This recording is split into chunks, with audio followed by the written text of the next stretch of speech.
अगर तुम्हें लगता है कि तुम्हारी 11th वेस्ट हो चुकी है तो रुक जाओ, अभी भी समय है। और अगर तुम अभी भी सीरियस हो जाते हो तो 12 स्टार्ट होने से पहले तुम अपना पूरा बैकलॉग निपटा सकते हो। और फिजिक्स में तुम्हारी इसी चीज में हेल्प करने के लिए मैंने ये सीरीज स्टार्ट किया है, फास्ट ट्रैक जेई 2.0। और आज इसकी पहली वीडियो होने वाली है। ये वन स्टॉप डेस्टिनेशन है तुम्हारी तो कंप्लीट 11th फिजिक्स बैकलॉग। तो ये ओनली सीरीज है ऑन यूट्यूब जो कि डेडिकेटेड है to complete backlog of class 11th before 12 start. तो अब इसके बारे में मैं ज़्यादा बात नहीं करूंगा, मैंने सारी बात इंट्रो वीडियो में कर रखी है, तो जाके उसको देख सकते हो। इसके अलावा अगर तुम्हें कंप्लीट स्ट्रैटेजी चाहिए कि भैया पूरी स्ट्रैटेजी बता दो कि अगले 3 महीने में हम फिजिक्स केमिस्ट्री मैथ में क्या क्या करें ताकि हमारा पूरा 11th का बैकलॉग खत्म हो जाए, तो उसके लिए भी मैंने एक डेडिकेटेड वीडियो बनाई है, लिंक तुम्हें डिस्क्रिप्शन में मिल जाएगा। बट वो वीडियो है मेरे नए चैनल, मेरे स्ट्रैटेजी चैनल पर, नकुल सक्सेना IIT BHU। तो जाकर उसको भी सब्सक्राइब कर लेना, उस पर भी तुम्हारे लिए काफी अमेजिंग कंटेंट प्लान्ड है। और बाकी इस चैनल को तो तुमने सब्सक्राइब कर ही लिया होगा। तो चलो बिना कोई टाइम वेस्ट किए शुरू करते हैं वीडियो को यार। तो लास्ट टाइम हमने डिफरेंशिएशन को ऑलमोस्ट कंप्लीट कर दिया था, ठीक है। मैंने तुम्हें जाते जाते एक होमवर्क दिया था कि तुम्हें dy/dx निकालना था। y इज इक्वल टू, एक सेकेंड, पेन का साइज थोड़ा गड़बड़ हो गया, हाँ। y is equal to a sine bx plus c, y equal to a cos bx plus c, y equal to a x की पावर n, ऐसा कुछ था, ठीक है ना। ये तो खैर इजी है ना। ये था कि नहीं मेरे को याद नहीं एग्जैक्टली तो ये थे। y इज इक्वल टू ई की पावर bx प्लस सी, इस तरीके का था, है ना। या ऐसा कर लो ए ई की power B x plus c, y is equal to a l n of b x plus c, e sine cos l n. और कोई सा छूट रहा है क्या? और कोई सा बच रहा है इसके अलावा? हाँ, टैन का मैंने मना कर दिया था, ए एक्स की पावर एन, ठीक है। तो ये सारी चीजें थी, है ना। इसकी जगह तुम ऐसा कर सकते हो, y is equal to a into में बी एक्स प्लस सी की पावर एन, ऐसा कर सकते हो, ठीक है। तो ये हटा दो, है ना। तो इन सब का मैंने तुम्हें आई गेस होमवर्क दिया था, तो मेरे ख्याल से तुमने ये कर लिया होगा, ठीक है। तो ये इसके मैं सीधे आंसर लिख दूं, ठीक है, सीधे आंसर लिख देता हूँ। तो फर्स्ट वाला ये है, तो फर्स्ट वाले का आंसर है तुम्हारा, एक काम करते हैं आगे लिख लेते हैं, ठीक है, इससे। ये सॉल्व तुमने कर ही लिया होगा, अगर डाउट है तो बता देना, फिर मैं बता भी दूंगा, ठीक है। अदरवाइज इजी था ये, ठीक है। अब जितना पढ़ा दिया उसके बाद, तो A sine B x plus C का बनेगा तुम्हारा A B cos B x plus C, ठीक है। ये मेरे ख्याल से तुमने सॉल्व कर लिया होगा, चेन रूल से करना था, ठीक है। ये बनेगा तुम्हारा minus A B sine B x plus C, इसका बनेगा तुम्हारा ए बी ई की power B x plus C, चौथा। ये बनेगा तुम्हारा A B upon B x plus C, ठीक है। और ये बनेगा तुम्हारा ए बी, और एन से मल्टीप्लाई होगा, बी एक्स प्लस सी की पावर एन माइनस वन, ठीक है। ये सारा चेन रूल्स है, मैं इसका सॉल्यूशन इसलिए बता रहा हूँ क्योंकि आई गेस तुमने कर लिया होगा, ये होमवर्क था, ठीक है। अगर और तुमने डाउट भी नहीं पूछा, अगर डाउट पूछा होता तो फिर मैं बता देता सेक्शन में कि इसमें डाउट आ रहा है। बट आई गेस किसी ने डाउट नहीं पूछा तो तुम्हारा हो ही गया होगा, ठीक है। तो यही है। बाकी अगर अभी भी डाउट है तो तुम पूछ सकते हो, मैं तुम्हें नेक्स्ट लेक्चर बता दूंगा, या फिर तुम्हें सॉल्व करके एक 2 मिनट 4 मिनट की वीडियो बना के टेलीग्राम ग्रुप पे दे दूंगा, ठीक है। तो यही है। आगे बढ़ते हैं, स्टार्ट करते हैं अपना आज का टॉपिक जो कि है मैक्सिमा मिनिमा। Maxima minima. तो मैक्सिमम मिनिमम होता क्या है यार, एक्चुअली में मैक्सिमम और मिनिमम, किसी भी फंक्शन का मैक्सिमम या मिनिमम अगर तुम्हें निकालना हो तो वो हम डिफरेंशिएशन की हेल्प से कर सकते हैं, ठीक है। कैसे कर सकते हैं भाई? लेट से कोई भी फंक्शन है ना, कोई भी फंक्शन है y equal to f x type का, है ना, इस तरीके का फंक्शन है, ठीक है। अब इस तरह के फंक्शन का कुछ अपना ग्राफ होगा भाई, है ना, फंक्शन का ग्राफ होता है, हमने ये पीछे पीछे के लेक्चर से बात करी है, ठीक है। अलग अलग टाइप के फंक्शन का अलग अलग तरह का ग्राफ हो सकता है, जैसे स्ट्रेट लाइन का ग्राफ तुम जानते हो इस तरीके का होता है, ठीक है। ऐसे अलग अलग फंक्शन का पैराबोला हमने देखा था, इस तरीके का हो सकता है, इस तरीके का हो सकता है, ठीक है। तो अलग अलग तरह के ग्राफ हो सकते हैं। लेट से अपने पास कोई एक y equal to f x type का फंक्शन है ना, और इसका कुछ ग्राफ है लेट से इस तरीके का, ध्यान से देखना, ये इस तरीके से कुछ इसका ग्राफ है, ठीक है, ऐसे चला जा रहा है, ये इस फंक्शन का ग्राफ है, ठीक है। तो अब तुम ध्यान से देखो तो इसमें मल्टीपल पॉइंट्स हैं जहां पर लोकल मैक्सिमा या लोकल मिनिमा आ रहा है, लाइक ये वाला, ये वाला, ये वाला, ये सब अपने अपने ये लोकल मैक्सिमाज हैं, ठीक है। बेसिकली अपने नेबरहुड में मैक्सिमम वैल्यू दे रहे हैं, मतलब अगर ऐसे देखोगे तो ये एक मैक्सिमा पर पहुंचा है, ठीक है। इसके नेबरहुड में देखोगे तो ये एक मैक्सिमा पर पहुंचा है, इसके नेबरहुड में देखोगे तो ये एक मैक्सिमा पर पहुंचा है। तो अपने अपने नेबरहुड में एक एक मैक्सिमम दे रहे हैं, तो ये इनको हम बोलते हैं लोकल मैक्सिमाज, लोकल मैक्सिमा, ठीक है। चलो, सिमिलरली जहां जहां तुम्हें ये इस तरीके का डिप दिख रहा है, ये एक मिनिमा है, ये एक मिनिमा है, ये एक मिनिमा है, ये एक मिनिमा है, तो इनको हम बोलते हैं लोकल मिनिमास, लोकल मिनिमा, ठीक है। तो ये अपने अपने नेबरहुड में एक मिनिमम वैल्यू दे रहे हैं, ये देख सकते हो इस तरीके से, इस तरीके से, इस तरीके से, इस तरीके से अपने अपने नेबरहुड में एक मिनिमम वैल्यू ये दे रहे हैं, ठीक है। तो अगर किसी फंक्शन के तुम इस तरीके से लोकल मैक्सिमास निकाल लो, लोकल मिनिमा निकाल लो, तो क्या तुम उस फंक्शन का ओवरऑल मैक्सिमम और ओवरऑल मिनिमम बोल सकते हो? बिल्कुल बोल सकते हैं। लोकल मैक्सिमम जैसे मैंने निकाल लिया, ये और ये है, तो इसमें साफ साफ दिख रहा है कि ये वाला सबसे ऊपर है, यानी कि ये सबसे ज्यादा मैक्सिमम वैल्यू है, ठीक है। तो लोकल मैक्सिमा का मैक्सिमा जो होता है उसको हम बोलते हैं ग्लोबल मैक्सिमा, और वो होता है ये, जैसे इस ग्राफ में ये है, ठीक है। तो वो पूरे फंक्शन का ओवरऑल मैक्सिमम वैल्यू, उसकी पूरी जितनी भी रेंज है उसमें जो मैक्सिमम वैल्यू दे रहा है, that is your global maxima, ठीक है। तो लिख सकते हो लोकल मैक्सिमा का मैक्सिमा, का मैक्सिमम, ठीक है, क्या होता है तुम्हारा ग्लोबल मैक्सिमम, ठीक है, ग्लोबल मैक्सिमम। तो ये है जैसे इस वाले केस में, ठीक है। और लोकल मिनिमाज का मिनिमम देखोगे, जैसे इन सब में सबसे नीचे ये दिख रहा है, ठीक है, ये वाला। तो लिख सकते हो लोकल मिनिमा का मिनिमम, लोकल मिनिमा एक्चुअली में प्लूरल वर्ड है, ठीक है। मिनिमा का मिनिमम हो जाएगा ग्लोबल मिनिमम, ठीक है। इस तरीके से ग्लोबल मैक्सिमम ग्लोबल मिनिमम भी तुम निकाल सकते हो, ठीक है। तो ये तो बात हुई कि इस तरीके का अगर जैसे ग्राफ अपने पास आ गया कुछ भी इस तरीके का, तो जो जो ग्लोबल लोकल मैक्सिमा इस तरीके के आएंगे, इस तरीके के लोकल मिनिमाज आएंगे, इनका अगर लोकल मिनिमा का मिनिमा निकालोगे तो वो ग्लोबल मिनिमा हो जाएगा, और लोकल मैक्सिमा का मैक्सिमम निकालोगे तो ग्लोबल मैक्सिमम हो जाएगा, ठीक है। अब इसमें डिफरेंशिएशन का का रोल कहाँ से आता है, ठीक है, इसको समझते हैं। तो कोई भी एक पकड़ो, जैसे ये ग्लोबल मैक्सिमा है, ठीक है, ये जितने भी लोकल मैक्सिमम, लेट से मैं ये वाले लोकल मैक्सिमम को पकड़ता हूँ, ठीक है। ये अपने y इक्वल टू fx का ग्राफ है। एक बात बताओ, dy बाई डी एक्स मुझे क्या देता है?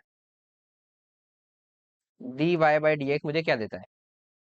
स्लोप देता है, स्लोप देता है ना, ठीक है। तो dy बाई डी एक्स मेरे को स्लोप देता है। तो एक चीज तुम्हें साफ साफ खास खास इन सब में खास दिख रही होगी कि जितने भी लोकल मैक्सिमम या लोकल मिनिमम वाले पॉइंट्स हैं ना, ये सारे जो पिंक और व्हाइट से मैंने मार्क किए हुए हैं, इन सब में तुम्हें स्लोप जीरो दिख रहा होगा कर्व का उस पॉइंट पर, ये देखो, स्लोप जीरो, स्लोप जीरो, यानी कि स्लोप ऑफ टेंजेंट, बेसिकली वही स्लोप ऑफ टेंजेंट जीरो, ठीक है। D by D slope of tangent देता है, हम जानते ही हैं। तो ये देखो स्लोप ऑफ टेंजेंट जीरो दिख रहा है, खास बात। तो एक चीज तो क्लियर हो गई कि अगर मैं y equal to f x मेरे पास है, इसको डिफरेंशिएट कर दूं, d y by D x निकाल लूं, और उसको मैं जीरो करूं, तो जहां जहां पर d y by D x zero है वहां पर या तो मैक्सिमम है या फिर मिनिमम है, ठीक है। तो एक चीज लिख सकते हो यहाँ से, एक अपने कंक्लूजन अपने को मिला, for both maxima and minima, एक चीज तो पता चल गई कि d y by D x is equal to zero, है ना, यानी कि स्लोप ऑफ टेंजेंट है, basically slope of tangent, slope of tangent. तो अपना d y by D x तो जीरो होगा, ठीक है, for global max, for local maxima local minima, ठीक है। अच्छी बात है भाई, ओके। अब मैक्सिमा है कि मिनिमा है, ये अपन कैसे पता करेंगे, इस पर आते हैं, ठीक है। तो इसी फिगर में तुम्हें सब दिख जाएगा। एक चीज ध्यान से देखो, जो स्लोप है मैक्सिमा के केस में, ये देखो ये ढलान ऐसी है, फिर कम हुई, फिर और कम हुई, फिर जीरो हो गई, फिर और नेगेटिव में गई, फिर और नेगेटिव में गई, फिर और नेगेटिव में बढ़ती गई। बेसिकली क्या हो रहा है कि यहाँ से यहाँ तक ढलान कम हो रही है, और फिर नेगेटिव में बढ़ रही है, यानी कि और कमी हो रही है। बेसिकली न्यूमेरिकली तो कमी हो रही है ना, जैसे ये -3, -2, -1 0, सॉरी गलत बोल गया, 3 2 1 0, इस तरीके से स्लोप हो रहा है। फिर ये -1, फिर और नेगेटिव मैग्नीट्यूड बढ़ गया -2, फिर -3, इस तरीके से स्लोप होता जा रहा है, ठीक है। तो बेसिकली स्लोप क्या हो रहा है मैक्सिमा के केस में, यहाँ से यहाँ तक जाने में घट रहा है, क्लियर। और अगर तुम मिनिमा के केस में देखोगे तो क्या हो रहा है, ये देखो कुछ नेगेटिव में वैल्यू के, लेट से -3, -2, -1, 0, 1, 2, 3, तो स्लोप क्या हो रहा है, नेगेटिव वैल्यू से बढ़ता बढ़ता यहाँ पे पॉजिटिव, पहले तो जीरो हुआ, फिर पॉजिटिव में बढ़ता जा रहा है, मतलब देख ही सकते हो 0 1 2 3, इस तरीके से ढलान बढ़ती जा रही है आगे बढ़ते बढ़ते। तो यहाँ पर स्लोप इंक्रीज कर रहा है। बेसिकली मैक्सिमा के केस में स्लोप डिक्रीज कर रहा है और मिनिमा के केस में स्लोप इंक्रीज कर रहा है। तो एक चीज यहाँ पे हम लिख सकते हैं, for maxima slope is decreasing. ठीक है। फॉर मिनिमा, और नीचे लिख देता हूँ, for minima slope of slope is increasing. ठीक है। ठीक है। यानी कि स्लोप डिक्रीज कर रहा है, यानी कि rate of change of slope जो है तुम्हारा वो नेगेटिव आना चाहिए, है ना। नेगेटिव रेट से स्लोप चेंज हो रहा है, समझ में आई बात। यानी कि rate of change of slope क्या होगा, d by D x of slope, है ना। Rate of change of slope ये लेस देन जीरो होना चाहिए, नेगेटिव होना चाहिए, which implies d by D x of d y by D x less than zero होना चाहिए, विच इंप्लाइज इसी को हम बोलते हैं d to Y by D x two, ऐसा बोल सकते हो, इज लेस देन जीरो। ये D to Y by D x two तुम्हारा जीरो होना चाहिए, यानी कि डबल डिफरेंशिएट कर दें अगर हम फंक्शन को, और वो लेस देन जीरो आना चाहिए, तो अपने को मिलेगा क्या, मैक्सिमा। ठीक है। ऐसे ही मिनिमा के लिए D by D x of slope, यानी कि rate of change of slope जो है तुम्हारा वो पॉजिटिव होना चाहिए। वो दिख भी रहा है, ये देखो फिगर में दिख रहा है ना, इस तरीके से बढ़ रहा है, बढ़ रहा है, बढ़ रहा है और बढ़ रहा है, आगे जैसे जैसे जाते जाओगे यहाँ से यहाँ तक स्लोप बढ़ ही रहा है। ठीक है। और इधर से भी घटता आ रहा था, मतलब बढ़ता ही आ रहा था, क्योंकि नेगेटिव में घट रहा था ना, नेगेटिव -3 था, फिर -2 हुआ, फिर -1 हुआ, इस तरीके का। ठीक है। एग्जाम्पल के तौर पर। तो ये हो गया स्लोप बढ़ता, मतलब rate of change of slope positive होना चाहिए, यानी कि स्लोप बढ़ रहा है। कोई चीज बढ़ रही है यानी कि उसका रेट ऑफ चेंज पॉजिटिव है, कोई चीज घट रही है यानी कि उसका रेट ऑफ चेंज नेगेटिव है। समझ में आ ही रहा होगा बात। ठीक है। डिफरेंशिएशन हम इतना पढ़ चुके हैं। तो ये हो गया, which implies d to Y by D x two, direct लिख देता हूँ, इज ग्रेटर देन जीरो। ये हो गया तुम्हारा मिनिमा के लिए। क्लियर। तो एक बार मैं तुम्हें लिख देता हूँ यहाँ पर मैक्सिमा के लिए क्या क्या कंडीशन आई। पहले तो दोनों के लिए d y by D x zero होना चाहिए, यानी कि देखो पहली बात, d y by D x जो है तुम्हारा जीरो होना चाहिए, तभी मैक्सिमा होगा, है ना। दूसरी condition, d to Y by D x two, यानी कि डबल डिफरेंशिएट करेंगे इसको, तो वो तुम्हारा आना चाहिए कितना, लेस देन जीरो, है ना। वो क्यों, अभी मैं तुम्हें एक बार कर्व बना के फिर से दिखा देता हूँ यहाँ पर। तो इस तरीके का कुछ अपने पास कर्व है लेट से। ठीक है। तो एक चीज तुम ध्यान से देखो, यहाँ पर कुछ स्लोप है, कोई पॉजिटिव वैल्यू हो सकता है। ठीक है। फिर कुछ और स्लोप है, आगे बढ़े थोड़ा सा, ठीक है, इस तरीके का। फिर मैक्सिमम वाले पॉइंट पर आए, जीरो हो गया, यहाँ पर स्लोप जीरो है। ठीक है। इसको लेट से मैं बोलता हूँ स्लोप 1 है, तो ये थोड़ा सा उससे ज्यादा है, तो ये 2 हो गया। तो देखो 2 से फिर 1 फिर 0, ठीक है, स्लोप ऐसा जा रहा है। फिर इसके बाद अगला पॉइंट लोगे यहाँ से थोड़ा आगे, इस तरीके का, है ना। बेसिकली कर्व के इस पॉइंट पर देखा, फिर इस पॉइंट पर देखा, फिर इस पॉइंट पर देखा, फिर अब हम इस पॉइंट पर देख रहे हैं। तो यहाँ पर तुम्हें देखने को मिलेगा कि नेगेटिव हो गया स्लोप, तो लेट से कुछ -1 टाइप का हो गया। फिर अगला पॉइंट पकड़ते हैं, इसके आगे का कोई पॉइंट, लेट से ये वाला पॉइंट अभी देखना ध्यान से, ये वाला। तो यहाँ पर लेट से स्लोप जो है तुम्हारा -3 हो गया। ठीक है। -3 क्यों हो गया, क्योंकि नेगेटिव ही रहेगा, और देखो इससे ज्यादा ढलान है, मैग्नीट्यूड वाइज स्लोप इससे ज्यादा है, ये कुछ है, ये उससे मैग्नीट्यूड वाइज ज्यादा है बट नेगेटिव है। तो एक चीज देखो, स्लोप कैसा जा रहा है, यहाँ से 2 से लेकर के फिर 1, फिर अगले में 0, फिर -1, फिर -3, ऐसा तो दिख रहा है। तो बेसिकली यहाँ से यहाँ तक ढलान तो बड़ी है, मतलब न्यूमेरिकली स्लोप बड़ा है, बट एक चीज देखो, नेगेटिव में -1 था और -3 हो गया, तो बेसिकली अगर वैल्यू वाइज चलोगे तो यहाँ से यहाँ तक डिक्रीज ही कर रहा है। 2 से 1 कम है, 1 से 0 कम है, 0 से -1 कम है, और -1 से -3 कम है। तो स्लोप डिक्रीज कर रहा है, तो स्लोप इज डिक्रीजिंग। इसीलिए तुम्हारा d to Y by D x two less than zero होना चाहिए, rate of change of slope less than zero. ठीक है। अच्छा, अब ये D to Y by D x टू में तुम लोग जरा कंफ्यूज हो रहे होगे, तो एग्जाम्पल से तुम्हें दिखा देता हूँ। अगर तुम्हारे पास इस तरीके का कुछ है, 6x² प्लस 3x प्लस 2, इस तरीके का फंक्शन है ना। तो इस केस में जो तुम वाई डैश यानी कि d y by D x लिखोगे, वो जाएगा 12x प्लस 3। ठीक है। क्लियर। तो d to Y by D x two, यानी कि d to Y by D x two, यानी कि डबल डिफरेंशिएशन, यानी कि इसी को एक बार और डिफरेंशिएट करना है, इसको हम वाई डबल डैश से भी डिनोट करते हैं। और सिंपली इसको एक बार और डिफरेंशिएट कर दोगे तो ये बन जाएगा 12, 12x का 12 और 3 का 0, बस ये। तो इस तरीके से कोई भी फंक्शन हो, तुम उसको दो बार डिफरेंशिएट करोगे तो that is your d to Y by D x two, या फिर डबल डिफरेंशिएशन। और वही अपने को इसमें करना होता है। डबल डिफरेंशिएशन क्यों करना होता है, क्योंकि डबल डिफरेंशिएशन एक्चुअली में सिग्निफाई क्या कर रहा है, जैसे डिफरेंशिएशन तुम्हारा सिग्निफाई करता था स्लोप ऑफ टेंजेंट। ठीक है। वो दिख रहा है ना। डबल डिफरेंशिएशन क्या सिग्निफाई कर रहा है, rate of change of slope, है ना, rate of change of slope. यानी कि ये देख सकते हो, जैसे यहां से यहां तक ये घट रहा है, तो बेसिकली ये मैक्सिमा के केस में घट रहा है। 2 था, 1 हुआ, 0 हुआ, -1 हुआ, -3 हुआ। ठीक है, तो ये घट रहा है। तो rate of change of slope जब नेगेटिव है तो तुम्हारा मैक्सिमा होगा। मैक्सिमा मिनिमा दोनों के लिए एक पहली चीज तो एक चीज कॉमन है ये कि ये स्लोप तो जीरो होना चाहिए। स्लोप जीरो पकड़ लिया कहाँ कहाँ पर है, फिर अगर rate of change of slope negative है तो वो मैक्सिमा है, और अगर rate of change of slope positive होगा तो वो मिनिमा हो जाएगा। वो भी लिख देता हूँ नेक्स्ट स्लाइड में, मिनिमा भी लिख लेते हैं।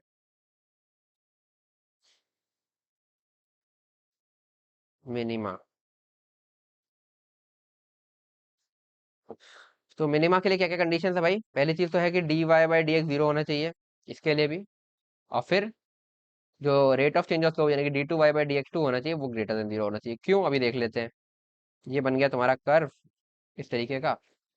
तो पहली चीज, जहां पर मिनिमा है ये तो जीरो है ही है, पहली चीज m इक्वल टू जीरो वाली लाइन हो गई। इधर से आओगे तो ये लेट से कुछ नेगेटिव वैल्यू होगी, है ना, यहाँ पर अपने टेंजेंट लिया, तो लेट से ये कुछ नेगेटिव वैल्यू -3 टाइप की। ठीक है, फिर अपन एक और वैल्यू लेंगे, लेट से कर्व के इस पॉइंट पर अपन ने टेंजेंट बनाया, तो ये हो गया m इक्वल टू -1 टाइप का। ठीक है, फिर ये जीरो मिल गया अगले पॉइंट पर। फिर अगला कोई पॉइंट लेंगे, लेट से यहाँ पर लेते हैं ये, तो ये m इक्वल टू 1 हो गया। यहाँ पर बना लेते हैं अगला। ठीक है, तो ये m इक्वल टू 3 हो गया, इस तरीके का। तो देख सकते हो कि स्लोप जो है यहाँ से यहाँ तक 0 1 3 बढ़ता जा रहा है। और वैसे भी देख सकते हो -3 -1 0। ठीक है, तो मतलब बढ़ता ही जा रहा है, -3 से -1 फिर 0। तो देख सकते हो -3 था, फिर -1, फिर 0, फिर 1, फिर 3, इस तरीके का। ये एग्जाम्पल्स हैं ताकि तुम्हें और बेटर समझ में आए। तो बेसिकली तुम देख सकते हो न्यूमेरिकली वही चीज जैसे ऊपर बताया, slope is increasing, slope increase कर रहा है। ठीक है, इंक्रीज कर रहा है यानी कि d2y by D x two greater than zero होना चाहिए। तो बस ये चीज दिमाग में रखो, ये रटने वटने की जरूरत नहीं है। ठीक है, कई बार मैंने देखा है फिजिक्स के टीचर इसको रटवा देते हैं, बोलते हैं मैथ्स के टीचर समझाएंगे, बट इसमें कोई ऐसी खास रॉकेट साइंस तो है नहीं। तो बस याद कर लो, समझ लो इसको कि क्या है, मतलब दिख ही रहा है। मिनिमम ऐसे दिख रहा है, ये देखो 0 1 2। हो सकता है ये तुम्हें कंफ्यूजिंग लग रहा हो, -3 -1, तो इसको छोड़ो। नेगेटिव स्लोप वाला केस देखो ही ना, देखो ही मत ना। यहाँ से देखो जीरो है, फिर ये 1 हो गया, फिर और आगे जाओगे तो ढलान बढ़ती जा रही, तो 3। तो बेसिकली ये इंक्रीज करता चला जा रहा है। और ऐसे मैक्सिमम वाले केस में तुम ये वाले देख लो जो आ रहे हैं, मतलब 2 था, फिर 1 हो गया, फिर 0 हो गया। नेगेटिव वाले को छोड़ दो। बाकी नेगेटिव वाला भी समझ में आ गया होगा कि न्यूमेरिकली जो है वो, मतलब वैसे मैग्नीट्यूड वाइज ये बढ़ रहा है, 1 से 3 हो गया अगेन, बट -1 से -3 हुआ है, यानी कि ओवरऑल क्या हुआ है, ये डिक्रीज ही हुआ है। ठीक है, न्यूमेरिकली अगर वैल्यू की बात करें तो यही है। तो मैक्सिमम मिनिमा की कंडीशन अपन ने देख ली कि dy बाई डी एक्स दोनों के लिए जीरो है। अगर d2y by D x two less than zero है तो मैक्सिमा, और d2y by D x two का ग्रेटर देन जीरो है तो मिनिमा। ठीक है, इतना सिंपल है ये। अब एक आध इसके क्वेश्चंस कर लेते हैं अपन मैक्सिमा मिनिमा के। चलो,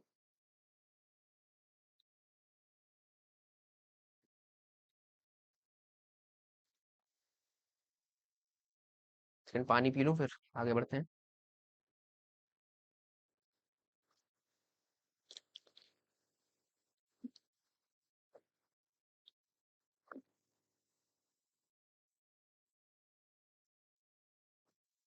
हम्म, तो क्वेश्चन है तुम्हारा, find the maximum and minimum values, find the maximum and minimum values of the function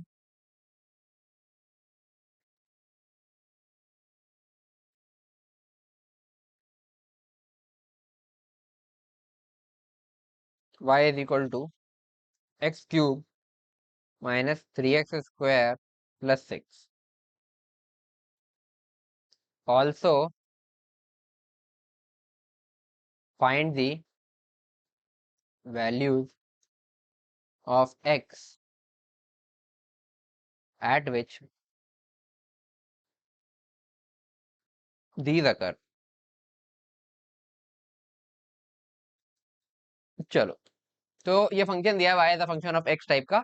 इसमें अपने को बताना है कि एक्स की वो वैल्यूज पहली बात जिन पर मैक्सिमम मिनिमम मिलेगा, और मैक्सिमम मिनिमा की एक्चुअल वैल्यू क्या होगी ये। ठीक है भाई, तो फंक्शन लिख लेते हैं पहले, y equal to x cube -3x² plus 6। जब भी मैक्सिमम मिनिमा पूछा है, पहली चीज for both maxima and minima, for both maxima and minima एक चीज तो क्लियर है कि dy by D x zero होना चाहिए। जैसे ये करेंगे तो जरा करके देखो, तो dy बाई डी एक्स लिखते हैं अपन, एक्स क्यूब का हो जाएगा 3x² माइनस 3x² का हो जाएगा 6x प्लस ये 6 का 0 ही रहेगा। ये पूरा अपने को जीरो करना है। जब जीरो करोगे तो यहाँ से क्या करूँ मैं, पहली बात एक्स को कॉमन ले लेता हूँ, तो अपना आएगा 3x माइनस 6। अच्छा, यहाँ पे ये गलती मत करना कि एक्स काट देना, क्योंकि एक्स इक्वल टू जीरो भी एक वैल्यू होगा, उसको मिस आउट नहीं कर सकते। ठीक है, तो x इंटू 3x माइनस 6 यानी कि इज इक्वल टू जीरो। तो 3 को भी बाहर निकाल लेते हैं, 3x into x-2 equal to zero. ठीक है, तो यहाँ से मुझे दो वैल्यू दिख रही है, या तो x इक्वल टू जीरो हो जाए तो भी ये पूरा जीरो हो जाएगा, या फिर x इक्वल टू 2 हो जाए तो भी ये जीरो हो जाएगा। तो दो वैल्यू x की आई जिसमें मैक्सिमा या मिनिमा हो सकता है, जिसपे dy बाई dx जीरो है। ठीक है, अब कौन सा मैक्सिमा है कौन सा मिनिमा है इनमें से, उसके लिए अपने को क्या करना पड़ेगा, d2y बाई dx2 लिखना पड़ेगा। लिखते हैं। तो dy बाई dx ये आया था 3x² माइनस 6x, इसका डिफरेंशिएशन करना है। तो 3x² का बनेगा 6x और माइनस 6x का बनेगा -6, ये इज इक्वल टू जीरो। एक मिनट, कुछ गड़बड़ हो गया क्या?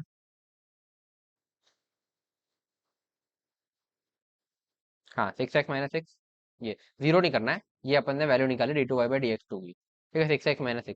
अब दोनों वैल्यूज पे चेक कर लो। At x equal to zero check करते हैं पहले। तो हमें मिलेगा d2y बाई dx2 क्या है, इसकी वैल्यू क्या आ रही है, 6 इंटू जीरो -6 यानी कि -6 मिलेगी।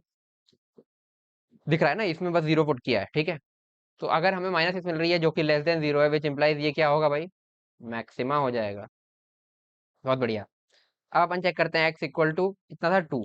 अब एक्स इक्वल टू 2 पर देखते हैं, तो अपने को मिलेगा d2y बाई dx2, है ना, इज इक्वल टू, इस पे 2 रखोगे 6 इंटू 12 माइनस 6 यानी कि 6 जो कि ग्रेटर देन जीरो है, विच इंप्लाइज ये क्या है, मिनिमा है ना। तो अपने को पता चला कि at x equal to zero अपने को क्या मिला, मैक्सिमा। एक्स इक्वल टू 2 अपने को क्या मिला, मिनिमा। ठीक है, क्या यही आंसर है? नहीं, अपने को ये तो बताना था कि कब कब है। अब इन मैक्सिमा मिनिमा की वैल्यू बतानी है, तो मैक्सिमा की वैल्यू अगर अपने को निकालनी है तो हम क्या करेंगे, y is equal to f x में put x equal to zero. ठीक है, तो y equal to f x क्या था, एक बार लिख लेता हूँ। y equal to f x था अपना, ये x cube minus 3x² plus 6, x cube minus 3x² plus 6। तो x इक्वल टू जीरो इसमें मैं पुट करता हूँ। जब पुट करूंगा तो मुझे क्या मिलेगा, y is equal to zero minus zero plus 6, तो प्लस 6, तो ये आएगी value of maximum of f x, मतलब उस फंक्शन के मैक्सिमम की वैल्यू है 6। ये कब आई, at x equal to zero आएगी। मैक्सिमा आएगा कब, वो निकालेगा तुम्हारा curve d y by D x. जो एक्स की वैल्यू आई, ये वो वैल्यू है एक्स की जिसके लिए मैक्सिमा मिलेगा, और जो 2 है वो वैल्यू है एक्स की जिसके लिए मिनिमा मिलेगा। बट मिनिमा मैक्सिमा है कितने, उसके लिए तुम्हें उन वैल्यूज को, मतलब एक्स इक्वल टू जीरो को फंक्शन में डालोगे तो तुम्हें मिलेगा मैक्सिमम वैल्यू, और एक्स इक्वल टू 2 पर अगर 2 को अगर तुम फंक्शन में डालोगे तो तुम्हें मिलेगा मिनिमम वैल्यू। तो वही कर रहे हैं।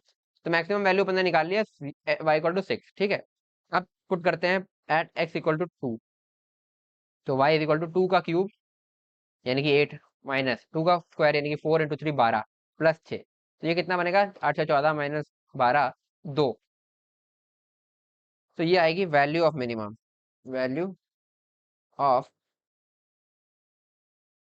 Minimum of f x. तो मिनिमम वैल्यू क्या है, 2 है। ये कब आई, जब x इक्वल टू 2 है, जब x इक्वल टू 2 है तब। तो इस तरीके से मिनिमम वैल्यू, मैक्सिमम वैल्यू और वो किस किस x की वैल्यू पर आई थी, ये सारी चीजें हम निकाल सकते हैं with the help of differentiation. जो मैक्सिमम मिनिमम का कॉन्सेप्ट अभी हमने पूरा समझा उसके बेसिस पर। तो इसका यूज आता है अपने को बहुत सारे क्वेश्चंस में, आगे तुम्हें फिजिक्स में देखने को मिलेगा, इसलिए इसको पढ़ाना जरूरी होता है। ठीक है, तो इसी के साथ तुम्हारा डिफरेंशिएशन वाला पार्ट पूरा कंप्लीट हो जाता है। ठीक है, अब तुमने डिफरेंशिएशन के सारे वो कॉन्सेप्ट समझ लिए जो तुम्हें रिक्वायर्ड होंगे पूरे 11th के डिफरेंशिएशन इंटीग्रेशन के क्वेश्चन, मतलब फिजिक्स के क्वेश्चंस करने में। ठीक है, और तुमने मैक्सिमम मिनिमम समझ लिया, वो भी तुम्हें थोड़ा बहुत काम आएगा। ठीक है, तो उसकी भी जरूरत है, तो ये भी तुमने समझ लिया कि कैसे मैक्सिमम और मिनिमम वैल्यूज दिखते हैं। ठीक है, बाकी इनका डिटेल्ड तुम्हें और काफी, मतलब इसकी डिटेल तुम्हें बताई जाएगी जब तुम 11th सॉरी 12th में मैथ्स में पढ़ोगे ये डिफरेंशिएशन इंटीग्रेशन। तो ठीक है, अब बेसिकली अपना ये काम तो कंप्लीट हो गया है, इसके बाद अपने को इंटीग्रेशन स्टार्ट करना है, जो मैं चाह रहा हूँ हम नेक्स्ट लेक्चर से करेंगे। ठीक है, तो अब ये काम करते हैं, एक आध थोड़ी सी प्रैक्टिस कर लेते हैं डिफरेंशिएशन की ही। और ये मैक्सिमम मिनिमम की, मैक्सिमम मिनिमम की तो ज्यादा कुछ खास है नहीं, डिफरेंशिएशन की अपनी जो अपन ने अभी तक पढ़ा है पूरा, थोड़ा प्रैक्टिस कर लेते हैं, और फिर आज के लेक्चर को थोड़ा छोटा ही रखेंगे, जल्दी खत्म हो जाएगा। ठीक है, तो चलो आगे देखते हैं, कुछ क्वेश्चंस करते हैं।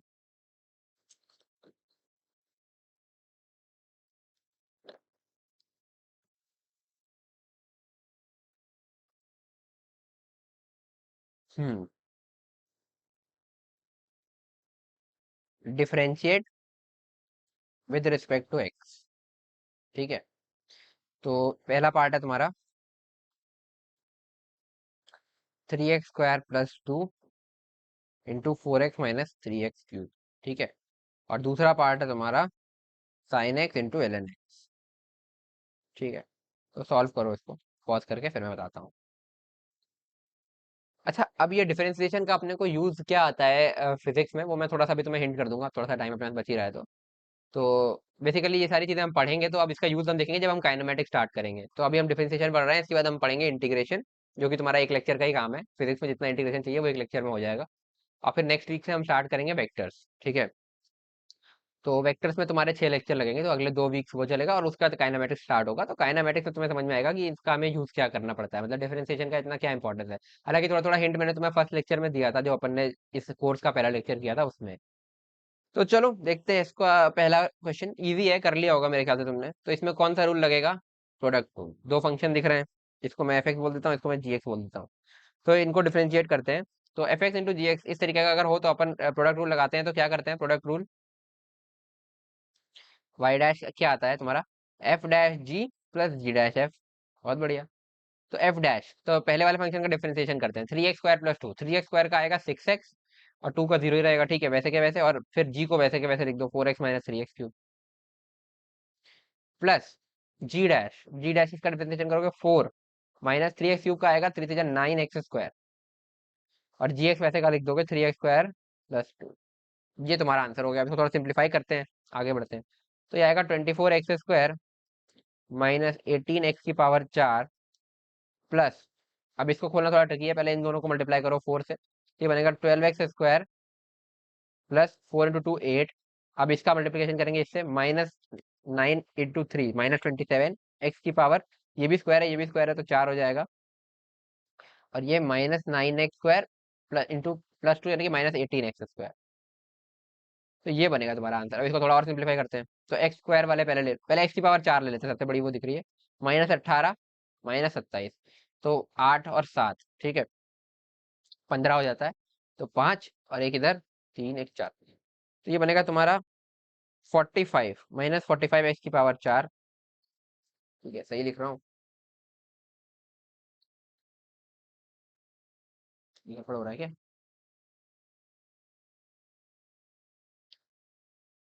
हम्म, एफ डैश तो अपन ने सही किया है, ठीक है। 4x - 3x³ भी था ना, मैंने कुछ गलत तो नहीं नोट कर दिया क्वेश्चन? ठीक है, सही है। -45 x⁴ है ना। फिर x² वाले पर आते हैं। 24x², 36x² -18x², तो 18x² हो जाएगा केवल। 18x² +8, ठीक है। तो ये हो जाएगा तुम्हारा answer, simple. Next question, sin x into ln x। Again वही प्रोडक्ट रूल। तो एफ डैश जी प्लस जी डैश एफ। तो अपना क्वेश्चन क्या था, sin x into ln x, है ना।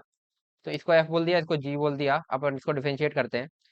तो sin x का डिफरेंशिएशन आ जाएगा cos x, और ये ln x ऐसे का ऐसे लिख देंगे, ठीक है, प्लस ln x का डिफरेंशिएशन आ जाएगा 1/x, और sin x को ऐसे का ऐसे लिख देंगे। तो यही अपना आंसर हो जाएगा, सिंपल, एक लाइन का, ठीक है। तो ऐसे इजी इजी क्वेश्चन तुम्हें फिजिक्स में तो इतना ही यूज देखने को मिलेगा भाई, ज्यादा कुछ है नहीं, ठीक है। अच्छा, अब एक थोड़ा सा ठीक ठाक क्वेश्चन लेते हैं। ये देखो, if x = a t plus sign T, y a 1 - cos t, तो dy/dx निकालना है। तो ये बेसिकली इनको हम बोलते हैं पैरामीट्रिक इक्वेशन, मतलब x as a function of t, y as a function of t दिया है, और पूछ लिया तुमसे dy/dx। तो इस पैरामीट्रिक इक्वेशन को सॉल्व करने का इस तरीके का मैंने तुम्हें वहां बताया था जब चेन रूल पढ़ा था ना अपन ने। तो मैंने तुम्हें बताया था कि इस तरह के क्वेश्चन को कैसे सॉल्व करते हैं। तो अपने को dy/dx चाहिए। तो अपन क्या करें, dy/dx को dt/dt से मल्टीप्लाई करो।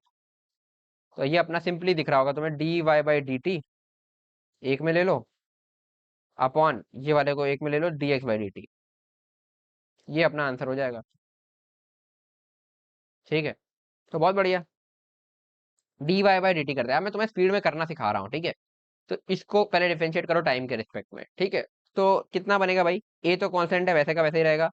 1 का डिफरेंशिएशन बन जाएगा 0, मतलब कांस्टेंट का 0। तो माइनस कॉस टी, कॉस का क्या होता है माइनस साइन, तो माइनस कॉस टी का माइनस माइनस साइन टी, ये बन जाएगा।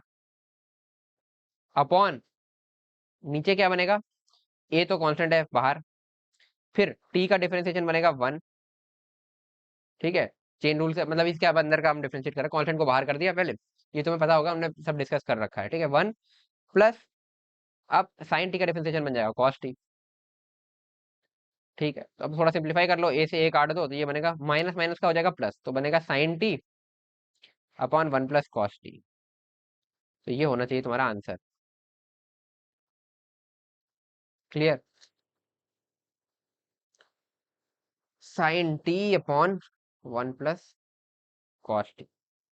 ठीक है, अब इसके बाद अगर तुम्हें थोड़ी बहुत ट्रिग्नोमेट्री आती हो, तो साइन टी को तुम लिख सकते हो 2 sin t/2 कॉस t/2, है ना, ये फॉर्मूला होता है। और 1 प्लस कॉस टी को लिख सकते हो तुम कॉस t/2, 2 cos t/2। ठीक है, इस तरीके से ये भी होता है। तो ये 2 से 2 कैंसिल आउट हो जाएगा, कॉस से कॉस कैंसिल आउट, एक कुछ गड़बड़ कर रहा हूँ क्या, 2 cos² t/2 होता है एक्चुअली, तो ये कॉस से कॉस कैंसिल आउट हो जाएगा, तो ये अपना बनेगा tan t/2। ठीक है, तो ये फॉर्मूला भी होता है। साइन 2 थीटा का फॉर्मूला होता है, लिख सकते हो यहाँ पे, साइन 2 थीटा का फॉर्मूला होता है 2 sin थीटा कॉस थीटा। तो एक फॉर्मूला अपन ने न्यूमरेटर में ये लगाया, और कॉस 2 थीटा का फॉर्मूला एक होता है 1 प्लस, एक मिनट कुछ गलत दिख रहा हूँ क्या, हाँ,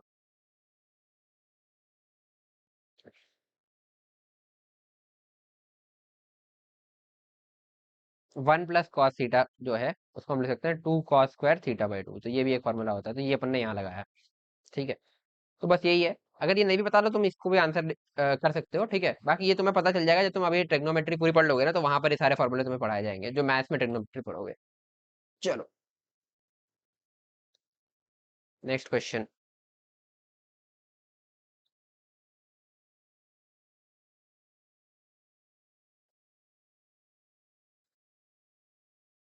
y = sin x है। ठीक है, तो d2y/dx2 बता दो। बहुत सिंपल भाई।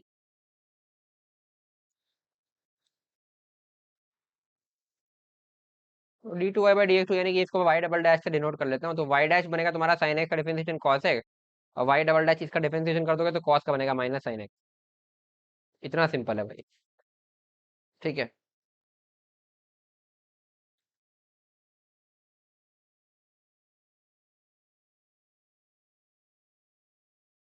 चलो ठीक है, बस यही है डिफरेंशिएशन में, और कुछ खास है नहीं, यही सारे इजी इजी क्वेश्चंस हैं। ठीक है, अब मैं थोड़ा सा तुम्हें ये बता देता हूँ, टाइम अपने पास बच ही रहा है, कि अपना ये डिफरेंशिएशन का अपने को काइनेमेटिक्स में मतलब फिजिक्स में क्या यूज आता है। तो देखो, जैसा कि मैंने तुम्हें बताया था एकदम पहले लेक्चर में, कि अपने को पोजीशन डिनोट करने के लिए कोऑर्डिनेट चाहिए। ठीक है ना। और बेसिकली हम क्या करते हैं कि जैसे लेट्स से अगर वन डायमेंशनल मोशन है, वन डायमेंशनल मोशन की अपन बात करते हैं, लेट्स से ये वन डायमेंशनल मोशन है, ये एक्स एक्सेस है, इसी पे मोशन हो रहा है तुम्हारा पूरा का पूरा। ठीक है, तो एक पार्टिकल है वो t=0 पर, x=0 पर रखा है, फिर ये इधर की तरफ मूव करना चालू करता है, और इसका कोई भी टाइम के साथ ये वेरी कर सकता है। जैसे एक चीज हो सकती है कि x=2t हो जाए, सिंपल, या फिर ये टाइम के साथ कुछ कॉम्प्लेक्स तरीके से वेरी कर सकता है, इस तरीके का 6t³ plus 2t² plus 3t plus 4 plus 3t, चलो इतना ही कर लेता हूँ, इस तरीके से वेरी कर सकता है। ठीक है, कोई ये फंक्शन हो गया, तो x जो है बेसिकली तुम्हारा क्या है, टाइम का फंक्शन हो जाए। ठीक है, तो अगर अपने पास इस तरीके का x as a function of time है, ये क्या है basically, position as a function of time, position as a function of time, दिख ही रहा है कि पोजीशन बता रहा है ये बेसिकली। तो इसमें कोई भी टाइम की वैल्यू रखोगे तो एक x की वैल्यू मिलेगी। जैसे अगर मैं इसमें t=2 रख दूं, तो मुझे x की वैल्यू मिलेगी, क्या आएगी देखना ध्यान से, 2 का क्यूब यानी कि 8 × 6 48, प्लस 2 का स्क्वायर आएगा 4, 4 × 2 8, प्लस 2 × 3 6, तो ये कर लो, 48 और 8 56 और 6 62। तो t=2 पर ये पार्टिकल है, x=62 पर। ठीक है, बट अगर मैं तुम्हें बोलूं कि इसी t=2 पर velocity of particle at t=2, क्या होगी अगर मैं तुमसे इस तरीके से पूछूं, तो तुम क्या आंसर दोगे? तो वेलोसिटी सिंपली तुम्हें यहाँ से पता चलेगी, dx बाई dt होती है, पोजीशन को टाइम के रिस्पेक्ट में चेंज कर दो, यानी कि rate of change of position, वही तुम्हारी वेलोसिटी होती है, कितनी तेजी से पोजीशन चेंज हो रही है, वही उस पार्टिकल की वेलोसिटी या स्पीड बोल लो अभी के लिए, क्योंकि ये वन डायमेंशनल मोशन है और एक ही डायरेक्शन में चल रहा है, तो स्पीड बोल लो, ठीक है, या वेलोसिटी ही बोलो। तो वेलोसिटी जो है rate of change of position with respect to time. तो टाइम किस स्पीड से चेंज हो रहा है आगे की तरफ जाते वक्त, है ना? अगर 1 सेकंड में 10 मीटर का चेंज आ रहा है ना, या 1 सेकंड में 2 मीटर का चेंज आ रहा है, तो दोनों में वेलोसिटी डिफरेंट है ना। अगर 1 सेकंड में आदमी 10 मीटर चला गया और 1 सेकंड में एक आदमी 2 मीटर गया, तो स्पीड किसकी ज्यादा है भाई? 10 मीटर वाले की ज्यादा है। तो वही rate of change of position with respect to time, जो तुम अभी तक delta x by delta t से वेलोसिटी लिखा करते थे, अगर तुमने नाइन्थ वाइन्थ में देखा होगा तो ये हमेशा सही नहीं होता, ये तभी सही होता है जब तुम्हारा ये एक्स जो है कांस्टेंट, मतलब कांस्टेंट वेलोसिटी से चल रहा हो। बट यहाँ पर कांस्टेंट नहीं आएगा। dx बाई dt करके देखो जरा, dx बाई dt करो, तो इसका, इस पूरे फंक्शन को अपने को डिफरेंशिएट करना है, ठीक है। 6t³ का बनेगा 18t²। ये मैंने तुम्हें पहले लेक्चर में बताया भी था, एक एग्जाम्पल में करके दिखाया था, मैंने बोला था अभी तुम बस समझ लो कि dx बाई dt होता है, और वो कैसे आया वो मैं तुम्हें आगे डिफरेंशिएशन पढ़ लोगे तो समझ में आएगा, ठीक है। तो अब तुम्हें समझ में आ रहा होगा, 6t³ का 18t² और 2t² का आ जाएगा 4t प्लस 4t, और 3t का बन जाएगा 3। तो ये बनेगा। क्या ये कांस्टेंट है? कांस्टेंट तो नहीं है ना ये कुछ वेरिएबल है, मतलब t=1 पर इसकी कुछ और वैल्यू होगी, t=2 पर कुछ और वैल्यू होगी, t=3 पर कुछ और वैल्यू होगी। तो दिस इज योर वेलोसिटी। तो इस तरीके से dx पे dt करोगे तो तुम्हें वेलोसिटी मिलता है, ठीक है। अब मैं एट t=2 अगर पूछूं, तो ये कितनी आएगी भाई? लिख लो इसमें जरा, t=2 डालो।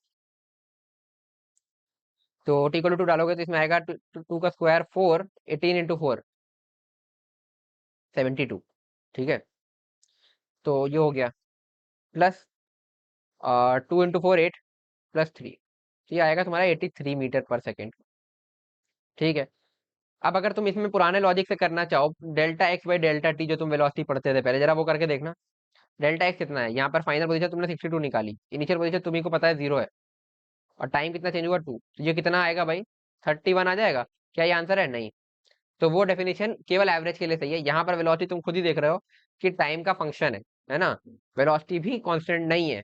तो उस केस में तुम्हें v जो होगा वो एक्चुअली में dx बाई dt होता है। बाकी इनकी डेफिनेशन में तुम्हें डिटेल में पढ़ाऊंगा जब हम काइनेमेटिक्स स्टार्ट करेंगे। आज टाइम बच रहा था इसलिए मैंने तुम्हें एक एक्स्ट्रा आइडिया दे दिया इसका, ठीक है। तो इस तरीके से वेलोसिटी लिख सकते हो। सिमिलरली एक्सेलरेशन क्या होता है? ये तुमने पढ़ा होगा delta v by delta T की तरीके से, तो ये भी गलत है। ये तब होता है जब एक्सेलरेशन कांस्टेंट हो, पर कांस्टेंट हमेशा जरूरी नहीं है ना। तो एक्चुअल में एक्सेलरेशन की डेफिनेशन होती है dv बाई dt। और ये सारे वेक्टर्स हैं, तो वेक्टर पढ़ लेंगे तो मैं तुम्हें और अच्छे से बताऊंगा, अभी तुम ऐसे समझ लो dv बाई dt। तो बस ये बेसिकली क्या है? Rate of change of velocity है ये, rate of change of velocity है ये। तो dv बाई dt, तो इसको डिफरेंशिएट करो, 18t² का डिफरेंशिएशन आएगा 36t, है ना, 36t प्लस 4। तो ये आ गया एक्सेलरेशन। अब इसमें टाइम की कोई भी वैल्यू रखोगे तो उस टाइम पर एक्सेलरेशन आ जाएगा, और तुम्हें दिख रहा होगा कि इसमें भी हर एक टाइम पर डिफरेंट एक्सेलरेशन आ रहा है, तो एक्सेलरेशन कांस्टेंट नहीं है। अगर ये कांस्टेंट होता, लाइक ये 4, 3, 2, 36, कुछ भी एक वैल्यू आ जाता जो कि कांस्टेंट वैल्यू होता, तो तुम ये भी कर सकते थे, है ना। तब तुम्हारा एक्सेलरेशन एवरेज एक्सेलरेशन के बराबर हो जाता। तो इन चीजों पे हम बहुत डिटेल में बात करेंगे जब हम काइनेमेटिक्स पढ़ेंगे तब, ठीक है। अभी बस तुम्हें आइडिया देने का मतलब ये था कि बेसिकली डिफरेंशिएशन का यूज क्या आता है। अगर अपने पास position as a function of time है, उसको मैं एक बार डिफरेंशिएट करूं टाइम के रिस्पेक्ट में, तो मुझे मिलेगा velocity as a function of time. और उसको फिर मैं टाइम के रिस्पेक्ट में एक बार और डिफरेंशिएट अगर कर दूं, तो मुझे मिलेगा acceleration as a function of time. और इसके बाद अगर एक बार और डिफरेंशिएट कर दूं, तुम्हारे सिलेबस में नहीं है, ठीक है, तो मुझे मिलता है जर्क। ये अपने सिलेबस में नहीं है तो इसको अपने को जरूरत नहीं है, ठीक है, बस यहीं तक अपने काम का है, ठीक है। तो ये है ना। और डिफरेंशिएशन का क्या काम आता है, जो अभी अपन ने मैक्सिमम मिनिमम पढ़ा ना, उसमें काम आता है। देखो बेसिकली होता क्या है, ये तो सही वन डायमेंशनल में मोशन। अगर तुम्हारा मोशन कुछ 2 डायमेंशनल मोशन हो, 2D मोशन हो, ठीक है, जिसमें तुम्हारा लेट से x ऐसे वेरी कर रहा है, x=2t, y वेरी कर y x=t कर लो, ठीक है, y=t², इजी कर देते हैं। इस तरीके से कुछ वेरी कर रहा है, ठीक है। तो बेसिकली अगर मैं इसका ग्राफ बनाना चाहूँ तो ध्यान से देखना। तो इनिशियली तो दोनों जीरो है, एक्स और जीरो, एक्स वाई जीरो, तो जीरो, t=0 पर पोजीशन इसकी हो जाएगी 0,0, ठीक है। जरा t=1 पर पोजीशन लिखना, 1 पर जाओगे, इसको मैं एक्स और वाई बोल रहा हूँ अभी, ठीक है। ठीक है, तो 1 पर क्या पोजीशन देंगे, दोनों 1, 1 पर आ जाएंगे, ये आ गया 1, 1 पर। टी इक्वल टू 2 पर जाओगे तो एक्स तुम्हारा हो जाएगा कितना, 2, एक्स हो जाएगा 2 और वाई हो जाएगा 4, तो एक्स होगा 2, वाई होगा 4। ठीक है, तो बेसिकली इस तरीके से ये कुछ कर्व सा बनाएंगे। ठीक है, इस तरीके से कुछ भी आगे बनेगा, ठीक है, इस तरीके का कर्व बनेगा। तो कुछ भी इसका ऐसे कुछ भी रैंडम कर्व हो सकता है, ठीक है, वो अपने को नहीं पता, वो हमारा आगे देखेंगे, तो उसी को हम इक्वेशन ऑफ ट्रेजेक्टरी बोलते हैं। तो कुछ भी ये कर्व से तुम प्लेन में इनका ट्रेजेक्टरी जो है डिसाइड कर सकते हो। ठीक है, तुमसे पूछ ले भाई कि इस ट्रेजेक्टरी में लेट से मुझे कोई ग्लोबल मैक्सिमा निकालना है, तो मैं क्या करूंगा, y as a function of x लिखूंगा, d y by D x को निकालूंगा, इज इक्वल टू 0 करूंगा, तो मुझे मैक्सिमा स्लैश मिनिमा के पॉइंट्स मिल जाएंगे। फिर उसके बाद मैं इसमें d to Y by D x two check करूंगा, वो लेस देन 0 आएगा तो मैक्सिमा, ग्रेटर देन 0 आएगा तो मिनिमा। तो इस तरीके से इसकी ट्रेजेक्टरी में अगर मुझे इस तरीके का ये मैक्सिमा पॉइंट या ये मिनिमा पॉइंट निकालने को बोल रहा है, तो मैं क्या कर सकता हूँ, ये इस तरीके से d y by D x का यूज करके मैक्सिमा मिनिमा निकाल सकता हूँ। ठीक है, x equal to t, y equal to t square, ऐसे कुछ भी पैरामीट्रिक इक्वेशन हो सकती है, टी के साथ वेरी कर रहे हैं दोनों, और फिर उस हिसाब से तुम्हें क्वेश्चन दे दिया। तो ये अपन डिटेल में पढ़ेंगे जब अपन इक्वेशन और ट्रेजेक्टरी वगैरह स्टार्ट करेंगे ना काइनेमेटिक्स में, तब। तो यार आई होप तुम्हें वीडियो पसंद आई। अगर पसंद आई तो वीडियो को लाइक करना यार, जितना हो सके अपने दोस्तों के साथ शेयर करो, और अगर तुमने अभी तक चैनल को सब्सक्राइब नहीं किया है तो जल्दी से सब्सक्राइब कर लो। और इस सीरीज को अगर तुम फॉलो कर रहे हो तो एक कमेंट में हार्ट जरूर ड्रॉप करना यार। इसके अलावा मैंने तुम्हें स्टार्टिंग में भी बताया था कि मैंने स्ट्रैटेजी कंटेंट अपने नए channel Nakul Saxena IIT BHU पर शिफ्ट कर दिया है, जहाँ पर तुम्हारे लिए काफी अमेजिंग गाइडेंस और स्ट्रैटेजीज मैं देते रहता हूँ। तो अगर तुम्हें मेरी गाइडेंस चाहिए, मेरी पर्सनल मेंटोरशिप चाहिए, तो उस चैनल को भी जल्दी से सब्सक्राइब कर लेना, लिंक तुम्हें उसका भी डिस्क्रिप्शन में मिल जाएगा। चैनल का नाम है नकुल सक्सेना IIT BHU, और उस पर मैंने तुम्हारे लिए डिटेल्ड बैकलॉग वीडियो ऑलरेडी डाल दी है, जिसमें मैंने तुम्हारे साथ पूरी स्ट्रैटेजी डिस्कस की है कि तुम कैसे अगले 3 महीनों के अंदर फिजिक्स केमिस्ट्री मैथ्स का पूरा बैकलॉग खत्म कर सकते हो, और बहुत कॉन्फिडेंटली अपनी 12th स्टार्ट कर सकते हो, और 11th को वेस्ट होने से बचा सकते हो। तो वो वीडियो तुम्हारे लिए काफी इंपॉर्टेंट है, और अगर तुम जरा भी सीरियस हो 11th का बैकलॉग कंप्लीट करने के लिए, तो वो वीडियो जरूर देखना यार। तो मिलते हैं यार फास्ट ट्रैक के नेक्स्ट लेक्चर में, तब तक के लिए stay motivated and keep studying.